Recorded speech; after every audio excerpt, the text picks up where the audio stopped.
ഈ പ്രഗ്നൻ്റ് ആയാലുണ്ടല്ലോ 7 മാസമായി കഴിഞ്ഞിട്ടുണ്ടെങ്കിൽ പെൺകുട്ടികളെ ഹസ്ബൻഡിൻ്റെ വീട്ടിൽ നിന്നും കൂട്ടിക്കൊണ്ടുവന്നൊരു ചടങ്ങുണ്ട്. അത് നിങ്ങളുടെ നാട്ടിലേക്കൊക്കെ ഉണ്ടോ? അപ്പോൾ ഞങ്ങളുടെ നാട്ടിലേക്ക് ഉണ്ട് കേട്ടോ. അപ്പോൾ ആ ഒരു വീഡിയോ ആണ്, പെണ്ണൊരുങ്ങുന്ന ഒരു വീഡിയോ ഒക്കെ എടുത്തിട്ടുണ്ടായിരുന്നു.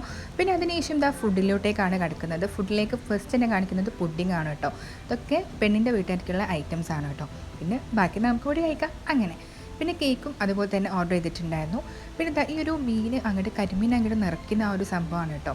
അപ്പോൾ അതും ഒന്ന് ജസ്റ്റ് ഒന്ന് വീഡിയോ എടുക്കാമെന്ന് വിചാരിച്ചു. അങ്ങനെ നോക്കി നിൽക്കുകയാണ് കേട്ടോ ഞാൻ ഈ സംഭവമൊക്കെ ഇങ്ങനെ ചെയ്യുന്നതൊക്കെ.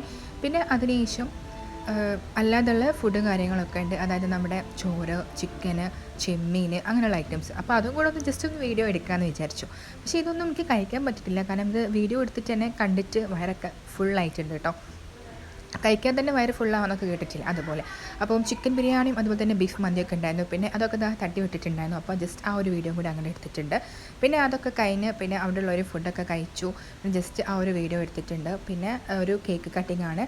ജസ്റ്റ് അതൊക്കെ ഒന്ന് കഴിഞ്ഞ് കേക്ക് കട്ടിംഗ് ഒക്കെ ഒന്ന് കഴിഞ്ഞ് പിന്നെ അവൾ എല്ലാവരോടും യാത്രയൊക്കെ പറഞ്ഞ് ഇത്രയേ ഉള്ളൂ കേട്ടോ. അപ്പോൾ ഈ ഒരു വീഡിയോ ഇഷ്ടമായിട്ടുണ്ടെങ്കിൽ ഒന്ന് സപ്പോർട്ട് ചെയ്തേക്കണം കേട്ടോ.